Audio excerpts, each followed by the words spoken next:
All right. Just a reminder, I think it gave you a reminder when you came in, but just wanted to also let you know that this will be recorded, and then I'll send out a link through Parent Square, hopefully tomorrow, if it's done rendering and all ready to go. But just wanted to say good evening. My name is Brett Davison, principal at Silverton Middle School. I know we had a little bit of a break from parent forums because of the ice storm, but we're back and ready to go, and the time is approaching. So excited to be here tonight. Hopefully you guys are doing well with all the cleanup and everything that's been going on. Like I've said before, in each one of these things, I just want to be as transparent and open as possible and give you as much as I have at any given moment. And we're getting closer and closer, so those plans are getting more and more refined as we go along. And so hopefully this information is useful to you as we get closer. And so for tonight, as this is a recording that we'll be sending out to the rest of the parents, please keep yourself muted just for the feedback noise, and then definitely use the chat box for questions. My assistant principal, Therese Gerlitz, is working the chat box, and she'll chime in also in various points in the presentation. She'll answer questions that she can in the chat box, and then we'll just try to address as many as we can tonight. So please use that feature.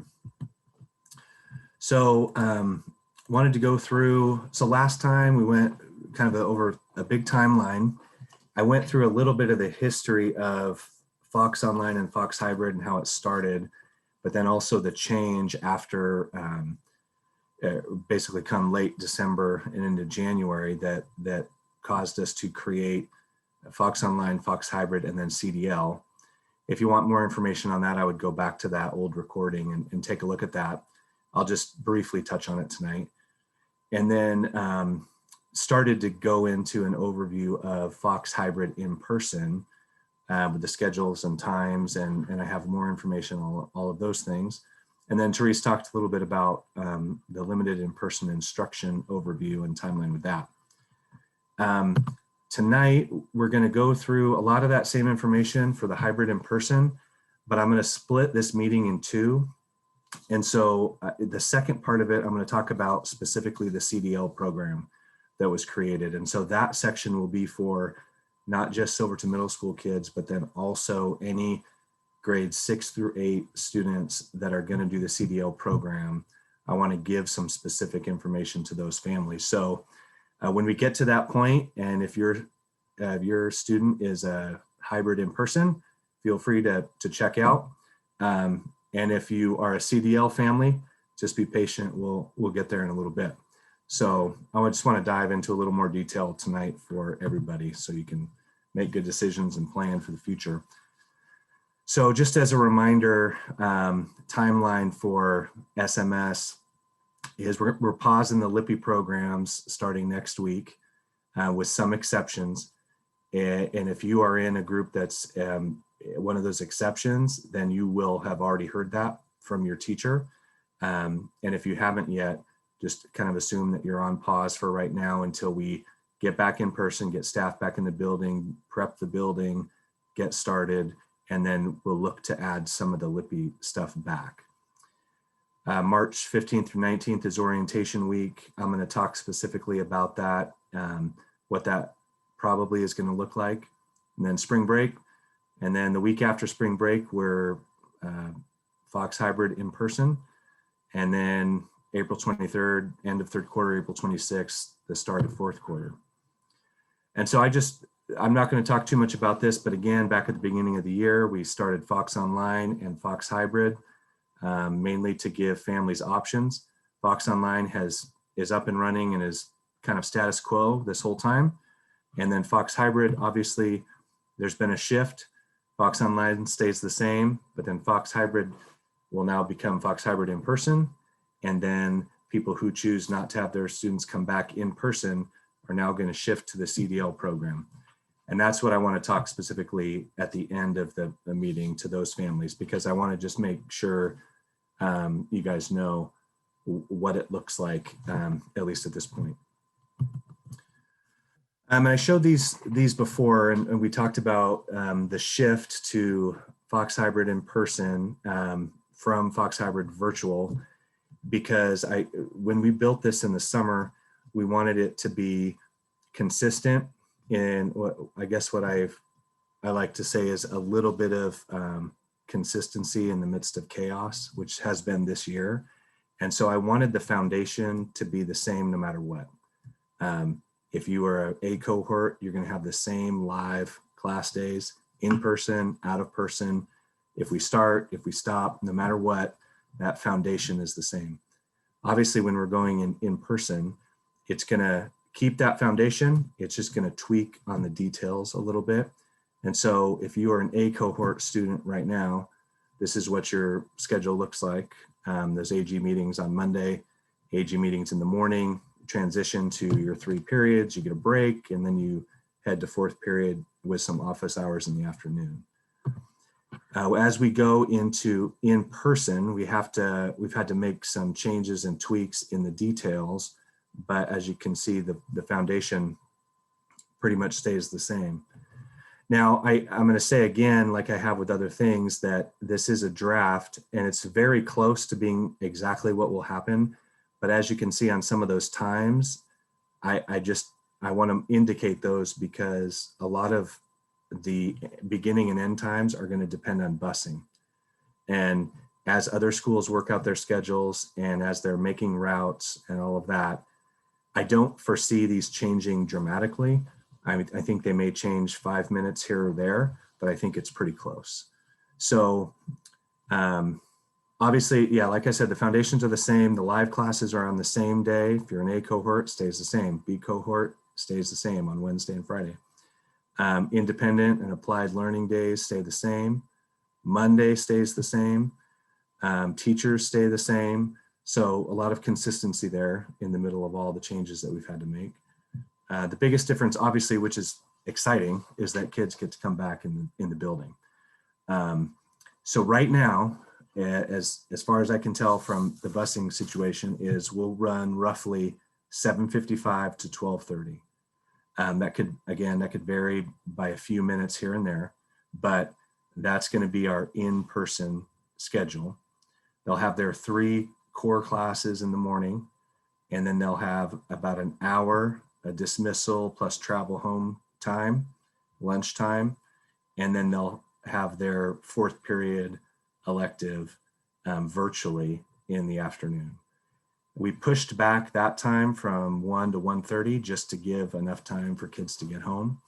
And some of the reason why we did the virtual 4th period and we're sending kids home at 12:30, I've talked about in the past and talked about in the summer, but mainly we wanted to make sure we hit the guidance and we're responsible in terms of our cohorting and having kids do, and I also wanted to keep kids with an elective. And so that was a big reason why we decided to do that. Also, the high school and I, we worked closely together because we're the only buildings in the district that are subject specific in terms of changing teachers all the time. And so that just created all sorts of difficulty, but I still wanted kids to be able to have some sort of elective. The other changes with that, the other changes with that are AG is on Monday, just like normal, but that it's not in the morning for the rest of the days, mainly because our teachers are going to be with their students first thing. And if we had AG teachers with their students in the morning first thing, that would add a whole nother group to all their cohorts.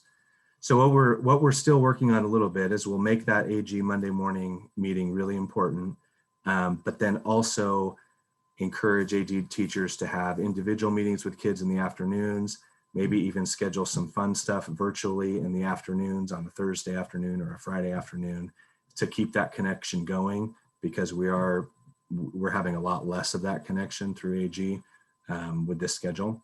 But those AG teachers will be communicating that directly to those kids.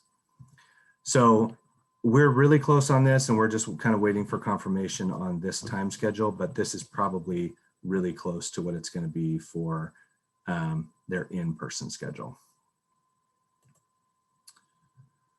I talked about this a little bit last time, and this is honestly nothing new really, especially those first 3 points. And I think if we do those 3 things really well, the masks, the social distancing, and the hand washing and sanitizing, I think those are our 3 keys. And if we do those really well, then the rest will fall into place. We have a lot of other things that we have to do, but I think if we do those 3, we'll be good. The visitors, we have to, I just wanted to mention a couple other things with that. The visitors we have to limit. Everybody has to come to the main office, which is pretty normal, but we have to do we have to be a little tighter on who we can have go around the campus. I have maximum airflow and ventilation. That is a question that we get a lot about the air quality, especially in our old building. I have a link on this PowerPoint that's in this PowerPoint that you can check out. But basically, the district has done an analysis of the air quality and airflow in every building and every room and office in the district. And if they determined that there wasn't enough outside air intake into that building, they got air purifiers for those spaces. And so those are being delivered as we speak and have been put in a lot of my rooms already. And so if there's any room that doesn't have good outside air intake, it will have an air purifier in there. I'll talk about this later also, but we are encouraging people to wear layers because obviously opening windows and things like that will even be better in terms of airflow. So that's something to remember for when you're talking to your kids. A couple other things in terms of safety and what we're doing with protocols is I talked about this last time in detail, but our small and stable cohorts. So if you were here last time, you heard me talk about this, but obviously we have the A and B cohort that splits the school in half. And then we have grade level areas that I'll show you on the map here in a second that split the whole school into thirds. And then within each grade, each day, it's split into 2. And then within those 2, it's split into 3 again. So we have really small, really stable cohorts that minimize movement and spread around the building. Drop-off pickup is a big question, and that's what I'm going to spend a lot of my time talking about tonight. One big key is, as much as possible, I want parents and guardians to stay in their cars and not park and get out and come in with kids. Obviously, if you need to talk to us in the office about something serious or make an appointment or whatever, that's totally fine. But for the flow of before and after school, we would love if people stayed in their vehicles. One thing that's coming up pretty quick is our orientation week. So on the important dates, it's March 15th to 19th, but that doesn't help you very much as parents in terms of planning, planning your week. And so I want to give you enough detail to be able to plan, and then just let you know that more detailed plans are going to be coming out. I have a subcommittee of my reopening committee that is focused on orientation, and they're working on specific information about what those days are going to look like. But I did want to give you at least this so you can plan. Monday of that week is going to be regular, exactly the same as normal. 10 o'clock AG meeting. Although I will say that please encourage your kids to be at that meeting for sure, because that's going to be an important one, because it's going to be mostly about what's going to happen when they come in person. And we want them to get that information ahead of time. The biggest difference with that week is going to be Tuesday or Wednesday, depending on what cohort your student is in. So if they're a cohort, Tuesday is going to be an in-person live day. So they're going to follow, and this again is a little bus dependent, which is why I put draft at the top, but we're hoping that the student can come in and follow their schedule, the 7:55 to 12:30 schedule that day, go to each one of their 3 classes in person with their teachers that they already have, and they will go through different orientation stuff each period, but then they'll also be with their content teacher. So I'm sure that, you know, our teachers are going to sneak in some content there and some teaching, which is great. But mainly it'll be focused on that orientation to the building and to where they need to go and just the procedures and what they need to do. Wednesday, the exact same thing happens except for cohort B. And then we go to Thursday and Friday, which are the exact same. So basically right now, the only thing that changes in a student's week for orientation is they either come in on Tuesday or they come in on Wednesday, depending on their cohort. The other days are virtual, same thing that they've been doing. And again, that was the, you know, the consistency in the midst of chaos. So I wanted them to have the same schedule for the week, the same flow for the week. They just happen to be coming in one day to focus on the orientation stuff. So Therese, did you have anything that you wanted to add for the orientation week? Sure. For those of you who are taking a look at that schedule and are thinking, gosh, that class period looks really long for kids to be sitting there for 80 minutes listening to orientation activities, I do want to share with you too and with your students that part of that time will be orientation activities. Some of them will also be kind of a, hey, welcome back to school, kind of, hi, how are you type of activity. And then because that actually is taking place on their live learning day, where they would normally be logging into those live Google Meets, the plan right now is for teachers to be able to provide a little bit of instruction for that class during that period. So it's extra important for the students to come to those orientation days, not only for the safety information and how school works, but also that is how they're going to get their learning for that class that day. Awesome, thank you. So hopefully that helps a little bit in terms of planning.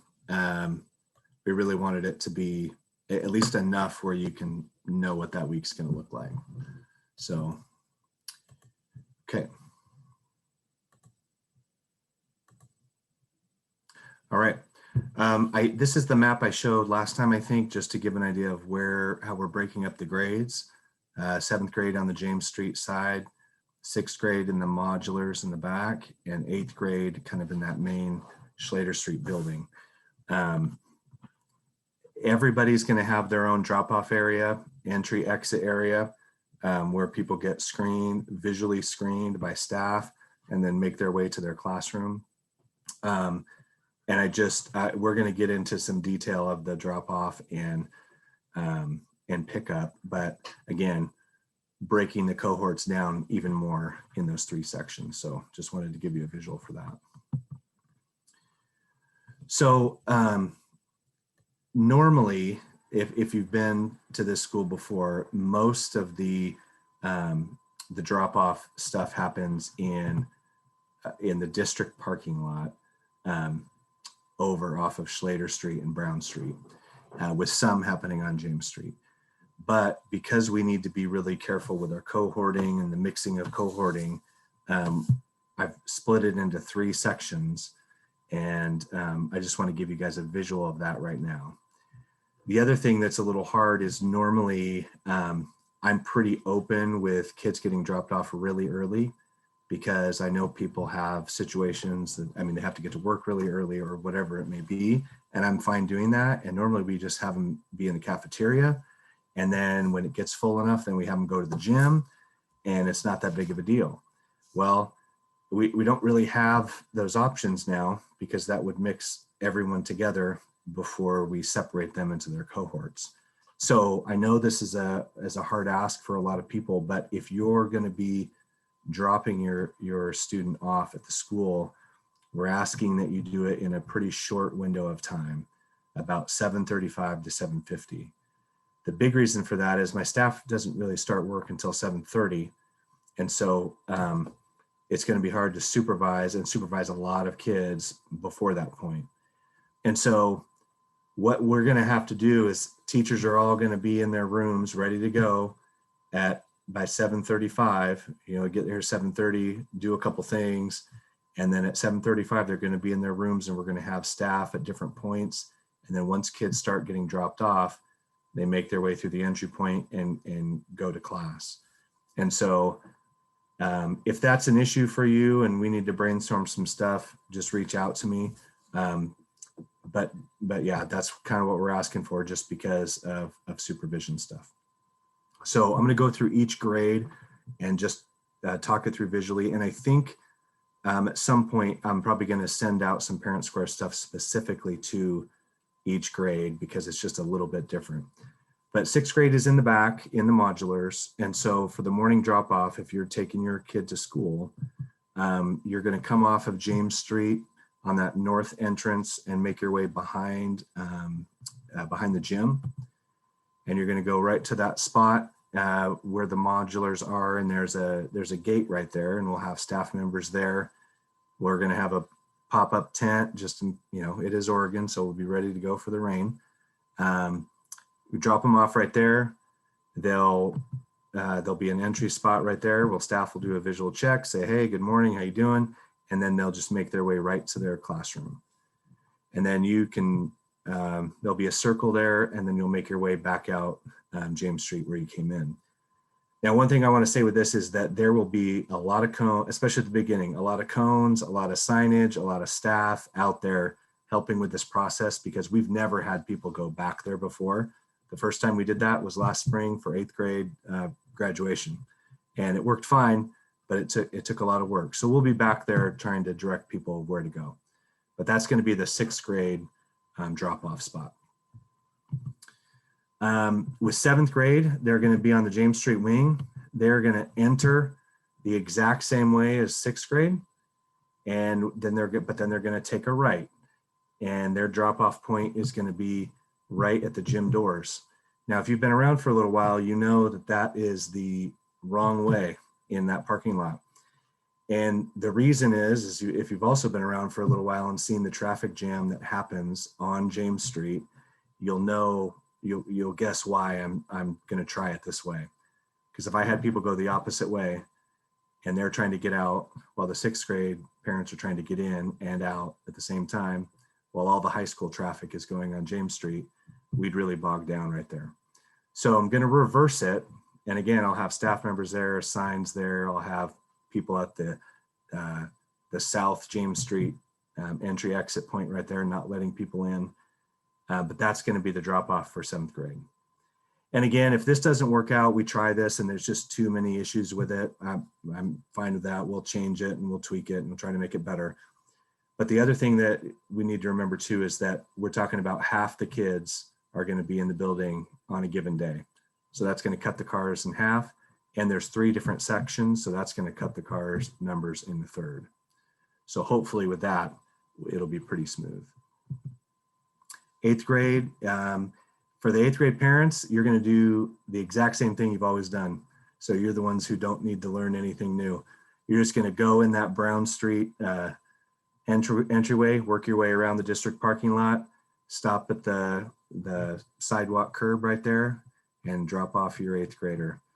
And there'll be an entry point for the 8th grader underneath the breezeway, because their classrooms are going to be on the Schlater Street side, but we're going to have them walk through the gate, go back to the entryway, and then make their way to their classroom.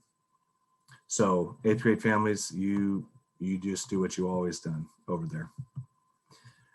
Other part is bus drop off. So I'm going to try to get the buses to come down Schlater Street.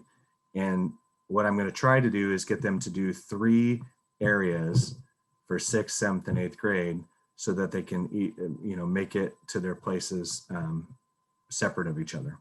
So they'll pull on Schlater Street. I'll say the 6th grade first. The 6th graders, because I know this is all new. 6th graders will get dropped off right in front of the main office. They'll go right in the front doorway of the main office, and I'll have another entry point right there. And then they'll get a visual screen, and then they'll walk right down the hallway and right to the modulars.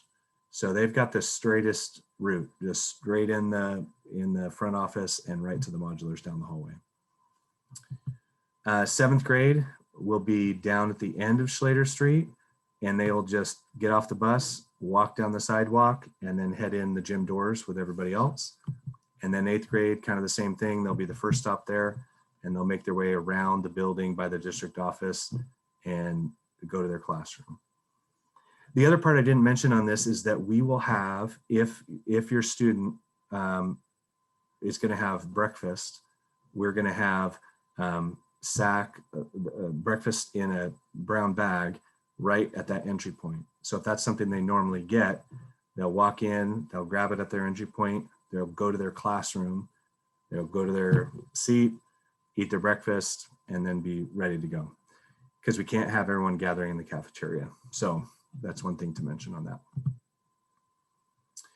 that. So afternoon dismissal. This is another thing that we're going to do, obviously very different this year. Normally when the bells ring, kids go out to the buses, walkers just leave, and then we have a pretty good pickup system.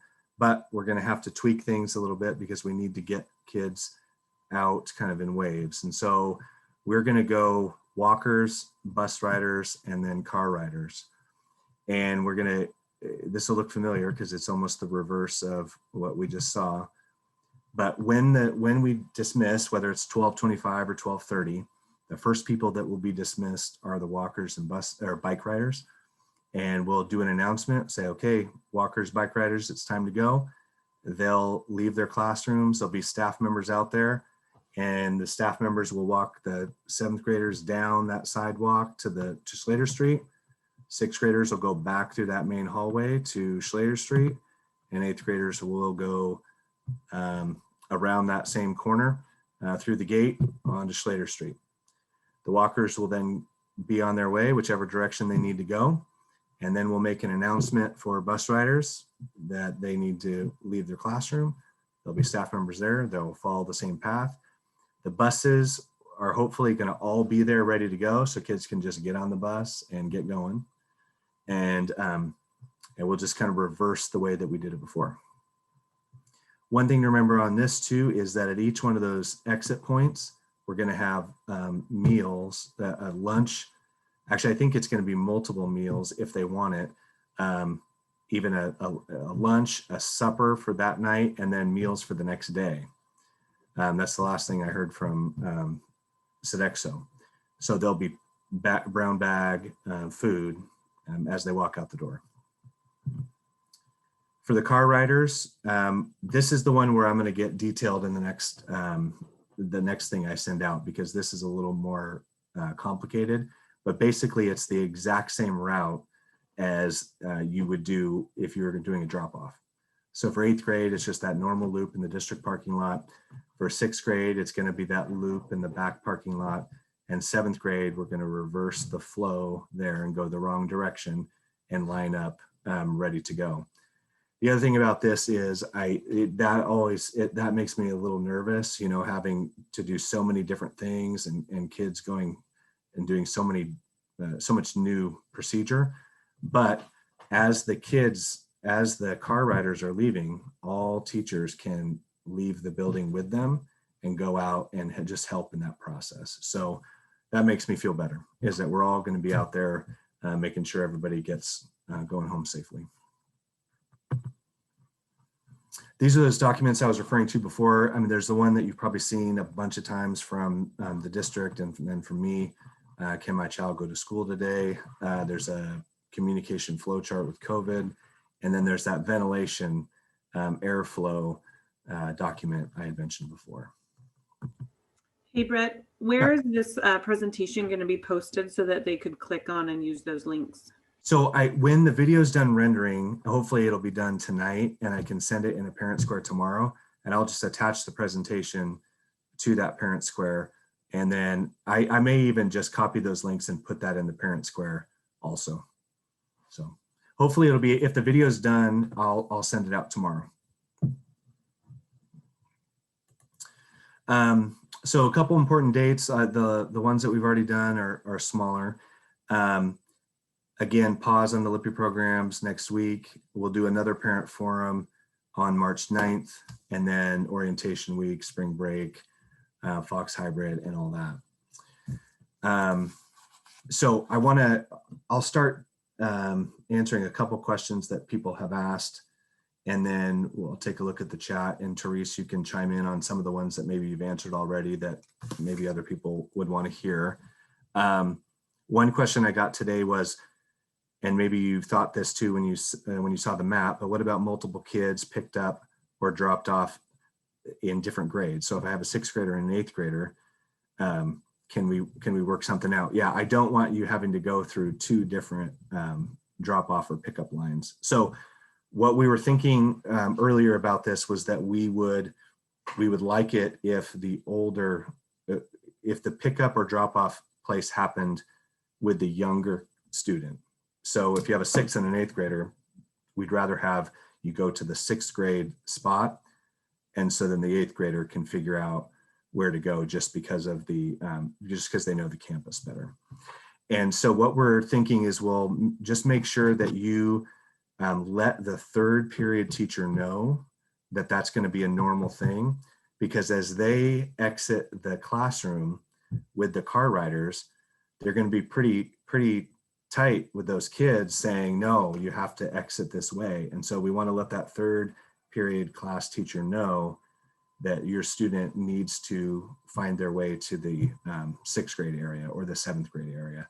And then we can just talk them through which is the best way to go, so we're not crossing paths with too many people along the way. Medications was one. Our office will probably be communicating this out specifically, but what we're thinking at this point is that we don't necessarily want kids doing the normal thing where they walk from their classroom all the way to the office to do medications, just because we want to limit the crossing of cohorts. And so they're working on a plan where they're probably going to go to the cohorts and find a discrete location to give kids those medications throughout the building. And so they've got good plans with that, and they're super organized. And so I'm sure they'll have a good system for that. Therese, any other questions that you're? Yeah, I'll repeat some of the ones from earlier. So wondering about how we're going to enforce that distancing. And I know that you've spoken about that. We're going to have some spray painted areas on the outside sidewalks and whatnot to really show the students what that distancing is, and they can use that as a frame of reference, as well as having markings on the floors in the building, not paint that time, but some markings and directional arrows as well, so that we know who's walking on which part of the hallway. I know that today in a meeting, one of the teachers said that she's even going to, she's cut a piece of PVC pipe that is 6 feet long, so that she can use that to train her students. Like, for example, if it's her class's turn to use kind of their bathroom break, she's going to use that to show that 6 foot spacing, because it really is bigger than a lot of people think. And so she talked about providing that for other teachers as well, so that we can really reiterate what that spacing is. So we have a great staff that's committed to lots of different ways of making sure that that happens. And another question was about mask wearing and the enforcement of that, specifically over the noses. And for sure, mask wearing is going to be a part of our orientation that happens in AG before the kids ever get on campus. And then again, it'll be covered again right away in that 1st period class. There will be signs everywhere, and that'll be something that all of the staff is going to be vigilant for and keeping an eye on. Yeah, we need to be, I want kids back in school. And so whatever we need to do to get kids back in school, I want to do. And so we just need to be, like we said, we need to be really good at masks, really good at distancing, and really good at hand washing. And if we're solid on those, I think we're going to be good. One of the questions was, where will 6th graders meet and go on their first day? Yeah, so 6th graders will go directly to, so we'll have staff all over the place in terms of, so they can let people know where to go. But if they're dropped off by a parent, they're going to go in that back parking lot. And the second they get dropped off, there's going to be staff there welcoming them, ready to go. And especially with 6th grade, we'll have some extra people there walking them around into the modulars, showing them which room number is theirs and all that kind of stuff. So, and same thing, if they get off the bus, we'll have people out on the bus drop-off area, getting them into the main office area down the hallway. We'll have lots of people there directing them and welcoming them.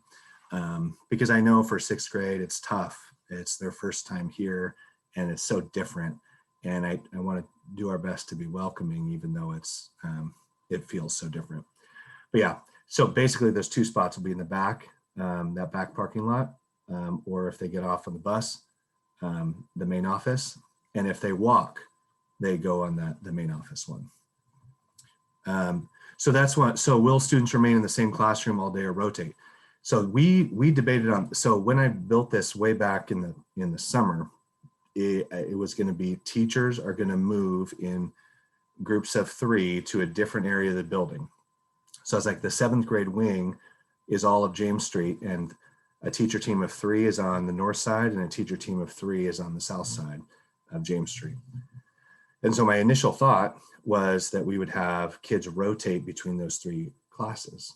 And then, but because of basically when we were diving into all the cleaning instructions that would have to be done according to the guidance, and what would we do with the kids when the kids left the classroom and then we would have to go and clean, it became really prohibitive. So what's going to happen right now, at least to start with, and I hope it loosens up a little bit so we can make it happen, is kids will go to a room and stay in that room and teachers will rotate to them. Obviously with the exception of PE. So for PE, the kids who have PE, they'll be able to go to the gym or one of the gyms, and then, or out to the football field or the tennis courts or whatever. And then with the kids who don't have PE, we've talked to our Falcon Success teachers about incorporating more movement. Because I don't want kids to necessarily sit in one class all day long. I want them, to get out and about. But until some of those things are relaxed, we just feel like this is the how we have to start. So at the beginning, yes, hopefully down the road, we can start to tweak that a little bit and maybe have some kids rotate between those 3 classes. So. And Brett, I was just going to add on, since you mentioned PE, that the locker rooms will be closed and students won't be dressing down for PE. So if your student does have PE in their schedule, to make sure that they're wearing comfortable clothes that allow for some movement in that PE class. Yeah, active wear, and probably some of the other teachers too would say deodorant would be good to pack in those bags. Somebody said, would they need to bring their Chromebook into school each day? So yes, so what I'm going to have, kind of like I said, actually using that example. So each group has a teacher team of 3. And so they work with the same 3 teachers if they have, if certain classes. And so as we get closer, I'm asking them, it's probably going to be next Monday, we'll have a big staff meeting about logistics and talking this through. And then those teacher teams of 3 are going to meet and come up with their list of things that they want kids to bring. I was going to do a list for the whole school, but it is always a little bit different, especially like PE, for example. So like the kids with PE need to wear some more active clothing. It'd be good to have some deodorant because they're not going to be changing in locker rooms or anything like that. But then some other classes just might have some different materials. So those groups will come up with that list and then we'll communicate directly with those students what they need to bring. But one thing that will be universal for everybody is a Chromebook. So part of the first period procedure will be everybody will come and that first period teacher will basically say, okay, let me see how much charge you have on your Chromebook. And if it's over whatever, 70 or 80% or something, then they're good to go. And if it's not, they'll immediately put it in a charger that we'll have in every room so that it's ready. Now, they're not going to need their Chromebook necessarily as much as they would at home because they're going to be doing in-class stuff, but they will need it some. And so we're just asking that they bring it back and forth. Yeah. Okay. It is it's 7:40, and so I want to transition to CDL. And so if you have any other, you can stay on for sure and put questions in the chat, and Therese can answer some of those, and then I'll also print them out afterwards and address some next time if I missed it.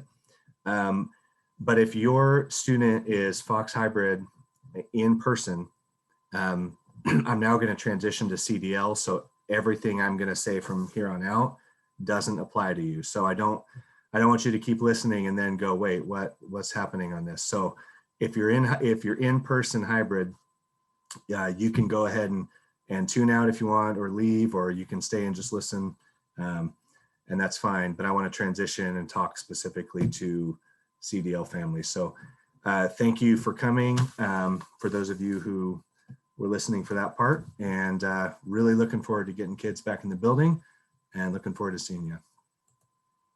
All right, so comprehensive distance learning, CDL. I want to give you as much as I have at this point. This is a program that we had to build in the last few weeks. And so, what's that? Okay. This is a program we've had to build in the last few weeks, and so we're going to have more and more information as we go along. So this is a draft, but I wanted to give you kind of a timeline, what your orientation week might look like, who the teachers are, the schedule, talk about electives. That reference to AG on there is specifically for Silverton Middle School kids. But basically what this program is that any 6th through 8th grade student who doesn't want to go back to in-person can now opt into the CDL program, which Fox Online is mainly Edgenuity based, and it's very kind of, I guess you could say, plug and play in terms of you get to set your own schedule, you get to work through the Edgenuity, and the teacher on the other end meets every now and again, but is mainly a manager behind the scenes of that system. CDL right now, or when it starts, is going to be more like what's been happening. It's going to be a mix of live days and independent days throughout the week. And it's for all 6th or 8th grade kids in the district. So that's what makes it a little bit complicated. Most of the kids will be from Silverton Middle School, but then there'll be a few kids from everywhere else in the district. So the blending of this together may not be the smoothest, but we wanted to put together and offer a pretty good program with some live instruction and a mix of other things so that it's just a good option for you. One thing I wanted to address right from the get-go is that I've been getting this question a lot about, is CDL going to stay for the rest of the year? And I think that's mainly because of some of the stuff that's been going on with the high school. So I've asked a few different times from the district, like, if we're starting this, if we're going for this, is this gonna last? Are we gonna do this for the rest of the time? And they've told me that unless something major happens, that once we start this is going to go to the end. Now, this is definitely not a year to make promises for long-term things, right? Because things have changed so many times. But that's what I've been told, is that when we start this, we want to give this option to you for the rest of the year. So I wanted to say that from the get-go, and hopefully once we get going, we can keep it going. Just diving into things. These dates are very familiar if you're watching earlier in the presentation. I added a couple there, tentative things. I was talking to some of the CDL teachers today. I want them to make some initial contact with you by the end of this week. And that could be we're still gathering all the contact information from all the K-8 schools. So that's what's been the holdup a little bit. But once we get that, I want them to make some initial contact so you know who to ask questions of and who the teachers are going to be, and maybe some just initial information. Next, as we move into next week, as we refine our schedule and our plans, they're going to start sending you more information so that you just have a better idea of what's coming. Because by next Friday, by March 12th, that's going to be the last day for the current classes for what your student is in, no matter what school they're in. So if they're at Silverton Middle School in a US history class, their last day for that class is March 12th. If they're in a class in Scotts Mills as an 8th grader, their last day for those classes is March 12th. And then the transition will start into CDL. So that's a big date to remember. Hopefully the K-8 schools have been telling you that, informing you of that. And so, but next week, we'll just give you more and more information as we go along. March 15th through 19th is orientation week, then spring break, then the first week of full CDL. So you'll notice it's the exact same schedule as everyone else. And so we're getting to that March 12th date. And then the next week is when we split into that CDL and in-person program. So right now, orientation week for CDL is, we're building it right now. What I'm thinking at this point is it's going to be very close to what their new regular schedule is going to look like. And I'll show you that in a second. I can't promise that yet, but I think it's going to be pretty close. We debated about kind of where to go with this program, because again, we're getting kids from all over the place, and what subjects do you do or not do, or where do you start, and all those things. But what we talked about is we've got 11 weeks after spring break. And so for 11 weeks, we want to do English and math for sure, all the way to the end. And then we're still trying to refine what to do with social studies and science. And I think what we're going to do is probably lean more towards, and this is mainly because of the staff I have that are doing it, is doing more live interactive stuff with social studies, but then also having some science, but it might be more self-paced stuff. But we're still working on that. And then I have elective as a question mark, and I'll get to that in a second. And then our teachers for this, so this again, just like Fox Online, is we had to put something out to staff throughout the district. So, and then people volunteered to be a part of this program. And then even people who didn't volunteer, we kind of had to piecemeal it together and put together a good group of people who wanted to do this. And so we've got a good group for this program. 6th grade is going to be Katie, Ross, and Scott Guptill. 7th grade is going to be Katie and Scott also. And then 8th grade is going to be Mackenzie, Warden, and Scott. And so, and I'll show you why it's like this when I get to the schedule. But basically, between those 3 teachers, they're going to take the 3 grades and teach those 3 or 4 subjects, depending on what we do with the science and social studies. So if you're a 6th grade CDL student, your schedule is going to be ELA at 9 o'clock with Mrs. Ross, math at 10 o'clock with Mrs. Ross, and science or social studies or a combo at 11 with Mr. Guptill. And then same thing for 7th grade. And then 8th grade is Mr. Guptill for math. It's a little bit different because of the scheduling with other programs. And then ELA with Mrs. Warden, and science social studies combo, depending on what we do, with Mrs. Warden. So the difficulty with, if you're a K-8 parent, is your schedule probably looked different with whatever school you're coming from. And we just kind of had to make a decision about what to go with. And so we went kind of with what we're doing at the middle school. And so 6th grade, so this may change your live classes days a little bit, but 6th grade is live Wednesday and Friday. 7th grade are going to do live classes Tuesday, Thursday, and 8th grade are going to do live classes Wednesday, Friday. The other days will be that independent learning, that applied learning that we've been doing for the whole year. I have electives on there because, so for Silverton Middle School students, when we make that shift from on March 12th to the next week, you will be able to keep your elective class. So if you're in band or choir or art or whatever you're in right now for 3rd quarter, you keep that. You can keep that elective if you want to. You don't have to, but you can. For K-8 families, If you're opting into CDL, I want to be able to give you an opportunity to do an elective if I can. It depends a little bit on how full they are, but I want that option for you because I know it's hard to switch. And so if you can do something fun and something cool, I really would like to do that. And so when your teachers start communicating with you, please communicate with them that you're interested in doing an elective. And then they'll contact our counselor and start the process of picking what you would like to do, seeing if it's open, and just seeing if it works with your schedule. So, and hopefully we can make it work. And so if you're interested in that, please, when your teachers contact you, let them know.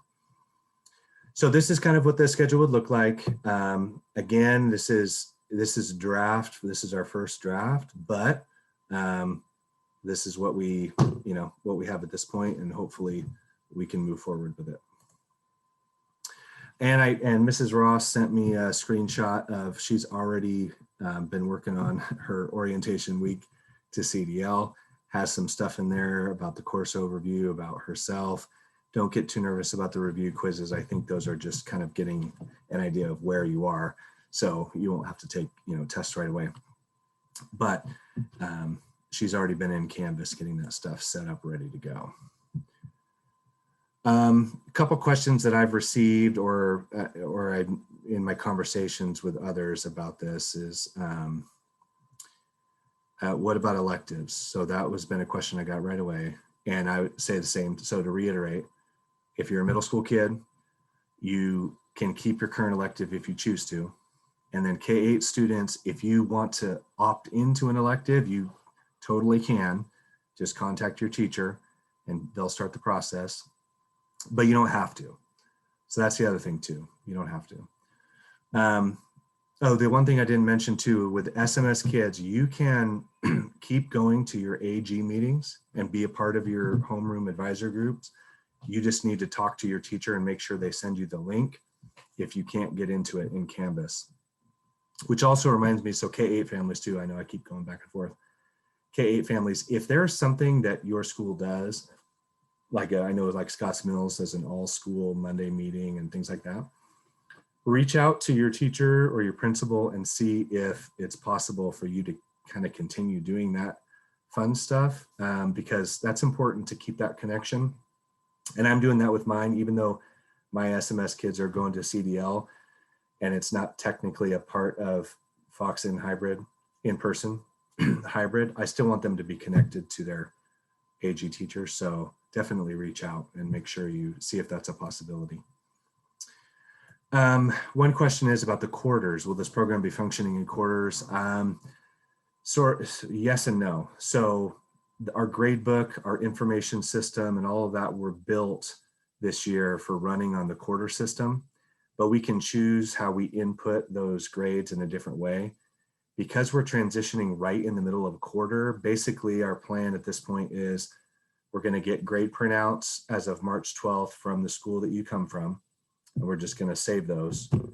And then we are going to start on CDL kind of like we're running 11 weeks. And so we're not going to ignore that quarter, but we're really going to look at, okay, we've got 11 weeks to go for math, English, and social studies, science, and we're just going to go for it. And then just kind of see where we're at, see if we need to kind of combine those grades, talk to the other schools, see where people were. And we want to try to make that transition as smooth as possible. It's almost impossible to make it exactly the same because every school is in a different place where people were academically. But once we have that contact information, we'll start working with those teachers to see where people are. That orientation week will get a good assessment of where people were in math or English and all that kind of stuff, and just try to make the best start and then the best 11 weeks that we can. And it won't be perfect for everybody because there's too many pieces to it. And then the biggest question I have gotten already is there a chance we would have to change programs again? I really, really hope not. I don't want to do that. This has been a lot of work to put this together. It's been a ton of work for the teachers who are currently teaching right now then trying to build a whole new program, and they're going to switch mid-quarter. And so I want to, if we start this, I want to see it through. So, okay, so for questions with CDL, if there's any specific CDL questions, definitely put them in there. One is, what about students in advanced classes, for example, high school algebra? Okay, that's a fantastic question. I don't know. We'll have to address that. I'm not sure if we have any kids in advanced math and SMS that are going to go CDL, but I can talk to my math teachers and see if that's the case. And if it is, maybe we can set up something even separate. So we want to try to accommodate as much as we can. If we can't pull it off, then we'll try. And so if you could email me specifically, that would be great. And then I'll start working on that. But that's a good question.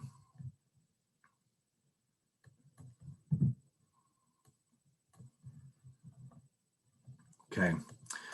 Well, I really appreciate it. Sorry, so CDL families, if you're here or if you're seeing this recording later, reach out with any questions to me at any point.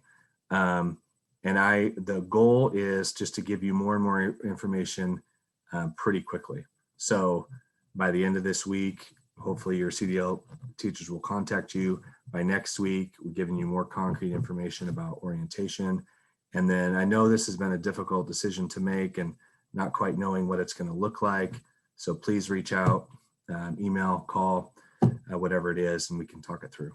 So thank you, everybody. Appreciate it. The recording is probably going to keep going for a little bit because we need to figure out some technical things. But so as of right now, the meeting's kind of officially over, and then I'm just going to sit on here and figure out how to close this out properly. So thank you for coming.